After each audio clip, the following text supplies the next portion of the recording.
नमस्कार, आप देख रहे पीडीएस न्यूज। मैं हूं पीसी सैनी। आज की खास रिपोर्ट पर एक बार नजर डालते हैं।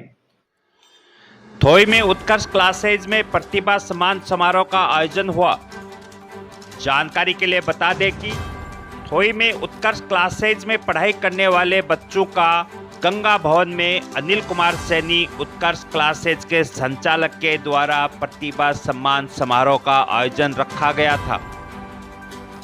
गणित विषय में अच्छे अंक लाने वाले स्टूडेंट्स को प्रतीक चिन्ह, डायरी और पेन देकर सम्मानित किया गया।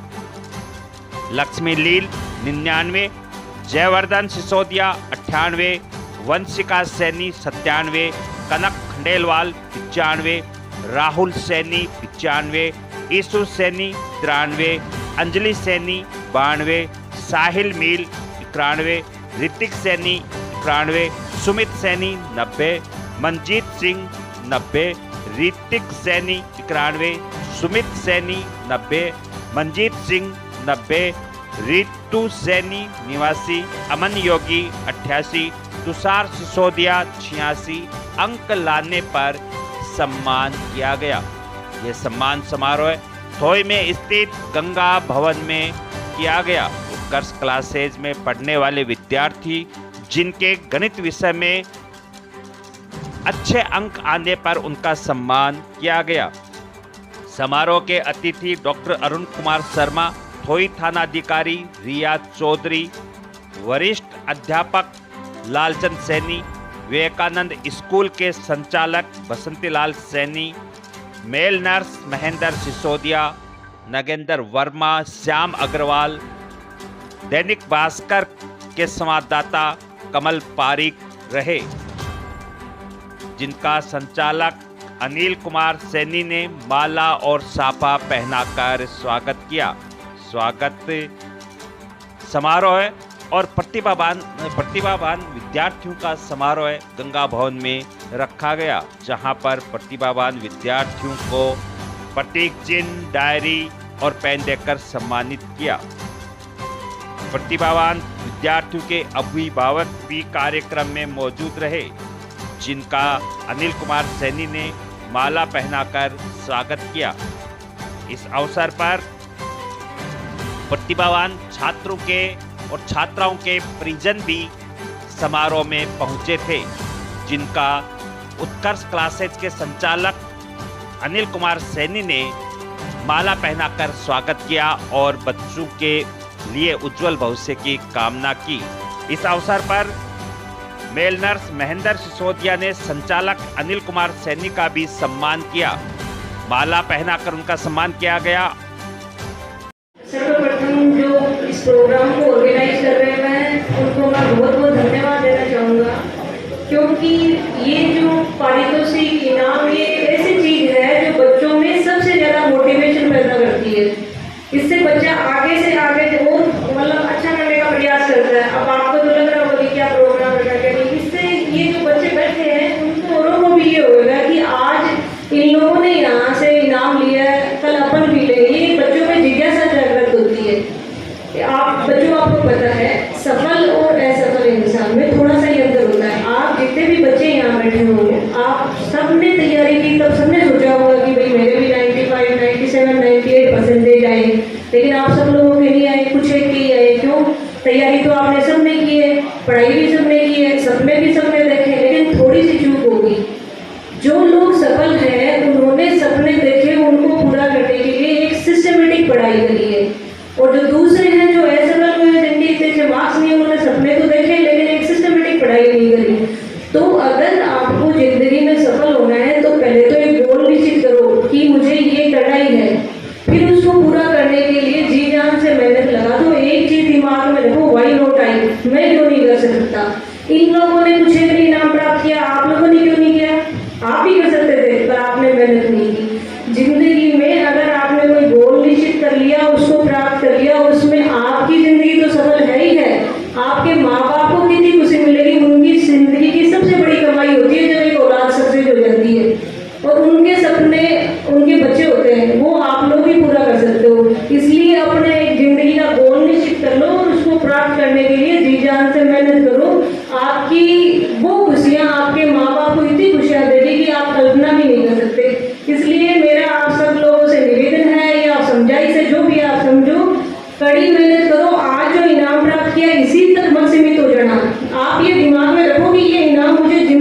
प्राप्त करते रहना, जब तक मरते दम तक हर चीज में आप इसी तरह इनाम प्राप्त करते रहो और डे बाय डे आगे बढ़ते रहो। Wish you all the best. Thank you.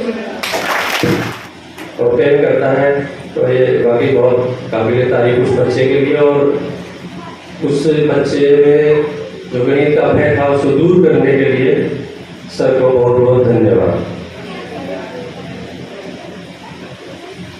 बहुत अच्छा लगता है जब इस तरह की प्रतिभाएं जो गांव में निकल रही हैं, और जो माहौल एक बड़ी जगह पे जाके मिलता था, कहीं कोई सीकर जाके पढ़ता था, कोई जयपुर जाके पढ़ता था, आज वो प्लेटफॉर्म आपको एक कस्बे में, थोड़ी जैसे कस्बे में मिल रहा है, ये बहुत अच्छी बात है। बहुत बहुत धन्यवाद इन जो इंस्टीट्यूट का है मैं देना चाहूँगा।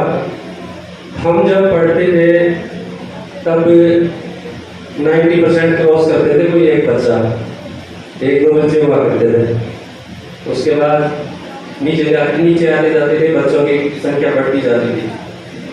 थर्ड पोजीशन पे आते आते, मतलब थर्ड डिवीजन में आते आते सबसे ज़्यादा बच्चे हुआ करते थे। आजकल उल्टा हो रहा है, थर्ड डिवीजन में सबसे कम बच्चे मिलेंगे, सेकंड में उससे ज़्यादा, और जैसे ही फर्स्ट में जाएंगे उससे ज़्यादा। मतलब लगातार बच्चों में एक वृद्धि है, ग्रोथ होती जा रही है। तो इसका पूरा जो श्रेय है, जो अपने इंस्टीट्यूट में जो अपने गुरु हैं उनको है, बच्चों के अभिभावक हैं वो पहले से ज़्यादा अवेयर है, और इसी का परिणाम आज अपने को देखने में मिल रहा है। अभी 5-4 दिन पहले ही नीट का रिजल्ट आया है। पहले जो 10 गाँवों में कोई एक बच्चा सिलेक्ट होता था, आज घर घर में बच्चे सिलेक्ट हो रहे हैं। बहुत अच्छा लगता है, अपने आसपास के बच्चे इस तरह के जो एग्जाम सिलेक्ट कर पाते हैं, बहुत अच्छा लगता है। ये सारा श्रेय अपने गुरु और बच्चों के अभिभावक जो पहले इसके बजाय ज़्यादा अवेयर है, बहुत धन्यवाद आप लोगों को। अब एक बात मैं बोलना चाहूँगा कि जैसे सभी बच्चे यहाँ बैठे हैं, उनमें से कुछ बच्चों ने यहाँ पे जो प्राइज प्राप्त किया है, तो मैं उनको बोलूँगा कि अति उत्साहित होने की जरूरत नहीं है बहुत ज़्यादा। आप सोच रहे हो हमने बहुत बड़ा गेम कर लिया। मेरा आपको डिमोटिवेट करने का भी कोई वो नहीं है, लेकिन ये सिर्फ शुरुआत है। ये सिर्फ शुरुआत है। आपने प्रथम सोपान भी क्लियर नहीं किया है, आगे लंबा रास्ता बहुत लंबा है, बहुत कठिन है। इसको बनाए रखना है, आपको इसको बनाए रखना है, तभी आप कुछ हासिल कर पाएंगे। आज आप जैसे बच्चे ने 99% मार्क्स कर लिए और इससे सोच लिया कि भाई मेरा तो काम हो गया, तो ऐसा नहीं है। इसको लगातार इस पद पे रहने के लिए इसको लगातार मेहनत करनी पड़ेगी, जब तक ये अपना गोल अचीव नहीं कर लेती है। तो मेरा जिन बच्चों ने प्राइज किया है, मैं चाहूँगा कि आप हमेशा प्राइज लें, हमेशा इसी स्तर पे नजर आए, तब कोई बात होगी, है ना। दूसरा है, जो बच्चों जिन्होंने प्राइज नहीं लिया है, वो कहते हैं ऐसा नहीं समझे कि हमें कोई काबिलियत नहीं है, या फिर हमारी जो बौद्धिक क्षमता है, हमारा जो मेंटल पावर है वो कम है। कहीं भी कोई कम नहीं है, बस आप में थोड़ा सा एक कमी है। एक जो कंटिन्यू तो मेहनत करने की बात होती है, there is no substitute for hard work. कठिन परिश्रम का कोई अल्टरनेट नहीं है, कोई दूसरा विकल्प नहीं होता। आप शादी में जाते हैं, खाना खाने जाते हैं, जिम में जाते हैं, 10 तरह के आपके पास ऑप्शन होते हैं। बर्फी भी होती है, काजू कतली होती है, गुलाब जामुन होती है, पताशी भी होती है। किसी को पताशी खानी है, किसी को गुलाब जामुन अच्छा नहीं लगता, वो काजू की कतली खा सकता है। अल्टरनेट है ना, लेकिन कठिन परिश्रम का कोई अल्टरनेट नहीं है, कोई विकल्प नहीं है आपको। अब इस बच्चे ने जो 99% जो नंबर लिए हैं, उसको पूछते हैं कि इसने क्या किया और आपने क्या नहीं किया। एक ही बात निकल के आएगी, इसने रोज पढ़ाई की है, रोज 6 से 7 घंटे 8 घंटे अपना टाइम निकाला है, बाकी चीज़ों को उसने सेकेंडरी लेवल पर रखा है ना, तब जाके कहीं नंबर ले पाई है। और दूसरे बच्चे जो ये नहीं कर पाए, उन्होंने सारा आनंद उठाया है, पतंग भी उड़ाई है, पटाखे भी फोड़े हैं, शादियों में भी गए खूब, बस ये अंतर है। तो मेरा जिन बच्चों ने प्राइज नहीं लिया, उनके अभिभावकों से और उन बच्चों से निवेदन है, उनसे आग्रह है कि ये जो समय है, खासकर जब बच्चा 24-25 साल की उम्र तक का होता है, जब ग्रेजुएशन कर पाता है, तब तक का ध्यान देने का जरूरत होता है, क्योंकि उस टाइम पे अपने पास जो क्षमताएं हैं वो बहुत ज्यादा होती है, आपका मेंटल पावर बहुत ज्यादा होता है, आपको जो चीज याद करने में बहुत कम समय लगता है, आपको चीजों को सीखने में बहुत कम समय लगता है। तो इस समय वो जो है वो बहुत कीमती होता है, उसमें बच्चों के अभिभावकों को बहुत ध्यान देने की जरूरत होती है, बच्चे को एक डायरेक्शन देने के लिए। जब ये बच्चे 20-30 साल की उम्र कर लेंगे, जब ये अपने डिसीजन ले पाएंगे, उसके बाद कोई जरूरत नहीं पड़ती, फिर ये अपने आप उस ट्रैक पे चलते जाएंगे, तब तक आपको ध्यान देने की जरूरत है। तो मेरा अभिभावकों से आग्रह है कि आप बच्चों पे पूरा ध्यान दें। आज के टाइम में शिक्षा के बिना कुछ भी नहीं है, तो आपकी जिम्मेदारी सिर्फ वहीं तक नहीं होती कि बच्चे को स्कूल में एडमिशन करा दिया और भेज दिया, बस हमारा काम कर रहा हूँ, लास्ट में रिजल्ट पे बात करेंगे सर से कि हमारा बच्चा ऐसे कैसे रह गया। ऐसा नहीं होता है। शिक्षा स्कूल में बच्चा 6 घंटे 7 घंटे रहता है, बाकी टाइम आपके पास होता है। शिक्षक एक डायरेक्शन दे सकते हैं, एक उसको प्लेटफॉर्म दे सकते हैं, बाकी आपको भी पूरा ध्यान रखने की जरूरत होती है। तो मेरा आपसे उम्मीद रहेगी कि आप अपने बच्चों पे पूरा ध्यान देंगे, ताकि आने वाले टाइम में अपने रिजल्ट्स देखने को मिले, वो आपको भी अच्छा लगेगा, हमें भी अच्छा लगेगा। और इसी के साथ में अपने शब्दों को यहीं प्रोग्राम ज़्यादा लंबा नहीं हो, बहुत बहुत धन्यवाद आयोजन करता हूँ। Thank you. अब मैं क्या करूं, तो सभी प्रकार के रास्ते इसको बताए थे मैंने। उनमें से एक ये भी था कि हमारा जो क्षेत्र है इसमें गणित विषय बहुत कम विद्यार्थी पढ़ पाते हैं, या पढ़ाने वाले भी जो आते हैं वो बाहर से आते हैं, और जब भी मौका मिला तब वो यहाँ से स्थानांतरण ट्रांसफर करा करके और दूसरी जगह चले जाते हैं। अब ये मेधावी छात्र कहाँ है? अनिल कुमार, गणित में अच्छी कमांड है। तब अंतिम राय मैंने इनको यही दी थी कि किस प्रकार से कोई बच्चों को गणित पढ़ाने की ऐसी व्यवस्था कर ली जाए। आप स्कूल में पढ़ाएंगे तो उस स्कूल के बच्चे ही केवल लाभान्वित हो पाएंगे, लेकिन अपने क्षेत्र के सभी बच्चे लाभान्वित हो, ऐसा कुछ उपक्रम आप ऐसा केंद्र को स्थापित कर ले तो उससे अपने इस क्षेत्र में बहुत बड़ा लाभ मिलेगा। और जो चिकित्सा क्षेत्र में जाते हैं उसके अलावा इंजीनियरिंग के क्षेत्र में भी, और हमारे क्षेत्र के जो छात्र हैं, बच्चे हैं, वो कीर्तिमान स्थापित कर सके। तो आज ये परिणाम आपके सामने है। इनका जो चैनल बना हुआ है उस पर भी मैं समाचार देखता रहता हूँ। पिछले कई वर्षों से 100% भी कई बच्चों के और उपलब्धि प्राप्त करते रहे हैं। वैसे चाहे कोई सा भी केंद्र हो, कोई संस्था हो, उसका मूल काम होता है प्रतिभाओं को उभारना, उनमें छुपी हुई जो प्रतिभा है उसका उद्घाटन करना। उसको बच्चे को भी मालूम नहीं होता है कि मेरे अंदर क्या प्रतिभा है, लेकिन उसके स्वभाव, प्रकृति, उसकी सोचने की शक्ति, उसकी आदतें, उसके घर का माहौल, इन सबको समायोजित करते हुए गुरु उसकी प्रतिभा को उभार करके सामने लाता है। कई बार तो बच्चे को खुद को भी मालूम नहीं होता है कि मेरे अंदर इतनी प्रतिभा है। अब देखिए, इन्होंने अपना आदर्श विवेकानंद जी को मान रखा। विवेकानंद जी एक ऐसे महापुरुष जो छोटी सी उम्र में बहुत ऐसे कीर्तिमान स्थापित करके गए। अपने बुजुर्गों से मैंने सुना भी था कि जब वे खेतड़ी महाराज से मिलने के लिए घोड़े पर, ऊंटों पर ऐसे सवार होकर के जा रहे थे, तो तो कुछ घंटों के लिए यहाँ खोई में भी वो रुके थे स्वामी विवेकानंद। बुजुर्ग यहाँ के अब जिनसे बातचीत हुई थी वो अभी इस धरती पर नहीं रहे हैं, लेकिन वो ऐसा बताते। तो विवेकानंद जी ने उस समय कहा था कि ये छोटी काशी है। तो आप देखते हैं कि काशी में विद्वानों का की भरमार हुआ करती है, वैसे ही ये छोटी काशी है।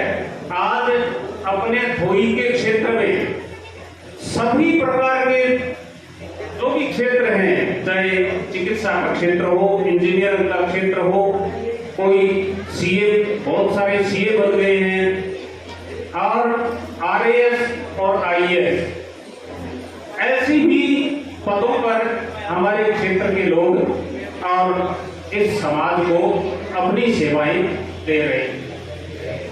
अब जैसा रिया जी चौधरी भी बताया कि एक गोल निर्धारित करनी चाहिए, तो मैं ज्यादा समय नहीं लेकर के और छोटे छोटे कुछ प्रसंग आपके सामने रखूंगा। हॉकी के जादूगर का नाम सुना होगा आपने, जिसको हॉकी का जादूगर कहा जाता है, ध्यानचंद। विदेश की धरती के ऊपर एक मैच चल रहा था हॉकी का। उस समय उनका कहीं ध्यान इधर उधर था, या तो व्यवस्थित नहीं थे, ऐसी भी कोई परिस्थिति होगी। तो मैच चला। उस मैच में अपने भारत की जो टीम थी, जिसके कप्तान ध्यानचंद थे, हाफ टाइम तक एक भी गोल नहीं बनाया। सारे वो जिनके विरुद्ध लड़ रहे थे उनके खाते में ही चलता गया। हाफ टाइम हुआ, हाफ टाइम पर थोड़ा सा विश्राम करते हैं, पानी वानी पीते हैं, कुछ मोटिवेशन देते हैं। तो उनके साथ जो कोच थे वो बड़े देशभक्त थे और बड़े विद्वान थे। उन्होंने पूरी टीम को बुलाया, मोटिवेशन दिया और कहा कि अरे ध्यानचंद, तुम क्या कर रहे हो? तुम अपने लिए नहीं खेल रहे हो, तुम अपने देश के लिए खेल रहे हो। देश का नाम तेरे ऊपर टिका हुआ। ऐसा उन्होंने कुछ मोटिवेशन दिया। तो उसके बाद में ऐसा बताते हैं कि लगातार 5-6 गोल की और अपने भारत की टीम है वो विजयी घोषित हुई। तो ऐसा काम इन केंद्रों पर, इन संस्थाओं में प्रदान किया जाता है। अब वो खेल तो पहले भी रहा था ध्यानचंद और उसकी टीम, लेकिन उसको मोटिवेट किया गया, उसकी प्रतिभा को और थोड़ा सा उत्साह करके और सामने लाया। तो विदेश की धरती पर अपने भारत की टीम जीत करके आई।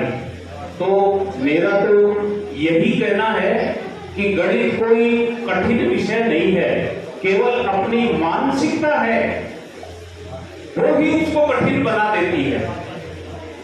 यानी अंधेरे में जाने से डर लगता है, तो अंधेरे से उजाले की ओर लाना है। यही तो प्रतिभा है कि उस अंधेरे का साथ ना करो, उसे अंधेरे को दूर करो। अंधेरा किसका नाम है? अज्ञान का नाम है। तो मेरी शुभकामनाएं उत्कर्ष क्लासेस के लिए सदैव और साथ रहेगी।